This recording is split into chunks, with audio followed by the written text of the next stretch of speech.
Gravando. Pessoal, vamos concluir então, como combinei no último vídeo, HPV, as hepatites virais subdivididas em A, B e C, e a herpes, lembrando que tem a genital e a herpes oral. Vamos começar aqui pelo HPV. Primeira coisa que a gente precisa guardar, HPV tem vários nomes, então além de ser chamado de próprio HPV, eu posso chamar de papilomavírus, condiloma acuminado ou verruga genital. Em alguns materiais mais antigos ainda aparece como crista genital, devido ao formato da ferida, que é levemente cristalizado. Lembrando que em alguns casos ela é assintomática. Existem mais de 200 tipos de HPV. Desses tipos de HPV, tem os que são assintomáticos, a grande maioria é assintomático, para homens chega a 80%. Tem uma parcela de sintomáticos que são maiores na mulher, e dentro desses que são sintomáticos, tem uma parcela bem pequena, inferior a 5%, que pode evoluir para oncogênesis, já que eu vou explicar o que é isso. Quais são as características desse vírus? Ele é um vírus de DNA, sem envelope, e ele é responsável por causar uma DST, uma doença sexualmente transmissível. Como que vai funcionar o ciclo dessa doença? Primeiro, vamos pegar um caso sintomático, onde a gente vai ver a evolução do quadro total. Lembrando que na maioria dos casos ela é sintomática e existe a vacina em 2 doses como medida profilática também. Eu vou pegar uma mulher como referência. Os sintomas, se surgirem no homem, são semelhantes, salvando as devidas diferenças, que são os órgãos genitais masculinos e femininos. A mulher contrai, o primeiro sintoma que é observado é a invasão da parede interna da vagina, da mucosa interna vaginal. Ali a gente já observa a formação das feridas ou das verrugas vaginais que tem formato cristalizado. Ela pode evoluir e virar uma doença crônica no útero, pode então causar uma inflamação crônica no útero, ou ela pode evoluir numa parte específica do útero que é chamada de miométrio, e é lá que ela pode virar uma oncogênese.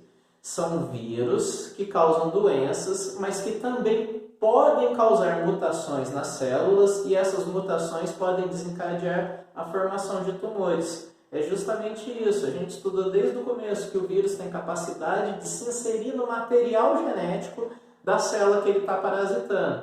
Em alguns casos, quando ele se insere no material genético e desencadeia uma mutação, essa mutação pode formar tumores, elas podem cair na corrente sanguínea e evoluir para uma metástase, que é quando o câncer espalha para vários órgãos do corpo. E é justamente isso que acontece, uma porcentagem bem pequena do HPV tipo 2. Ele ataca as mulheres, uma porcentagem inferior a 5% tem evolução do quadro crônico atacando o miométrio, a parte intermediária do útero da mulher. Lá ele vai provocar sangramentos, então esse é o principal sintoma, é o sangramento fora do período menstrual. A gente vai observar que esse sangramento também é com dor, porque está causando uma lesão no local, e isso está sendo acompanhado de mutações acontecendo no tecido epitelial dessa parte do útero. Essas mutações podem ser deletérias, evoluírem para tumores e pode virar o câncer de colo de útero, o segundo câncer que mais mata a mulher no mundo e tem uma ligação direta com HPV dentro dela. Então vamos complementar aqui, câncer de colo de útero.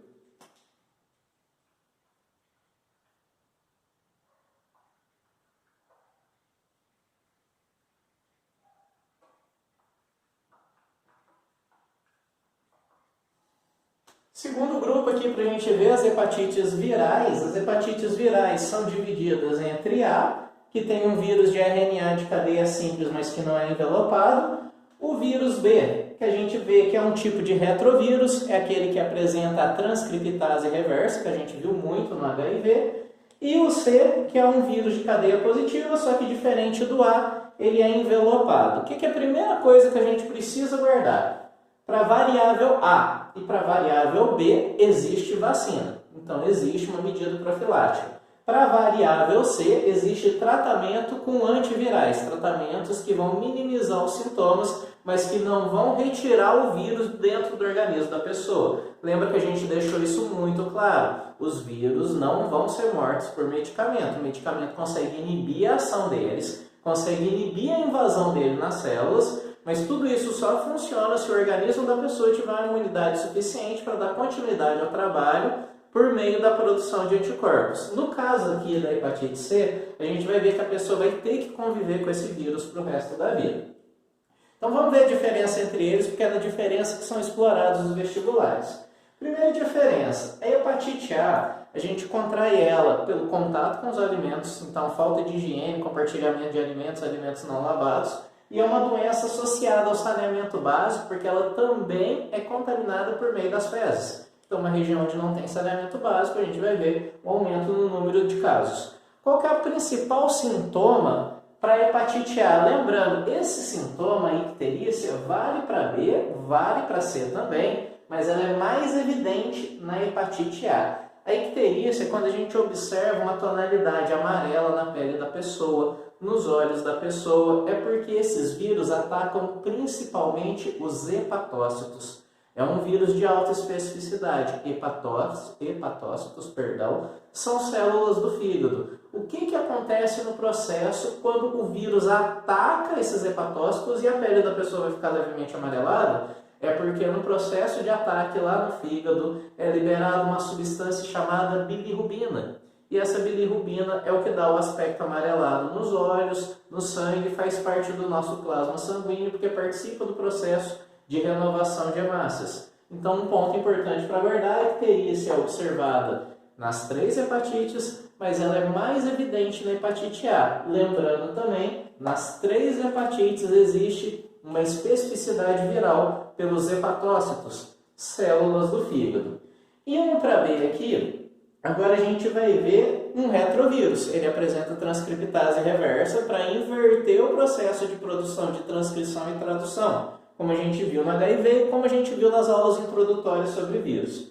Para pegar essa doença, é principalmente por meio da transfusão de sangue, e ela também é uma DST, lembrando que ela pode evoluir para câncer no fígado. Ela é também uma oncogênese, é quando o vírus consegue causar mutação na célula e essa mutação forma tumores. E também pode evoluir para doença crônica do fígado. Comparando aqui, gente, a hepatite A tem uma fase aguda, enquanto a hepatite B tem uma fase crônica. Se eu for fazer uma analogia, eu estou comparando o ciclo lítico do agudo com o ciclo lisogênico do crônico.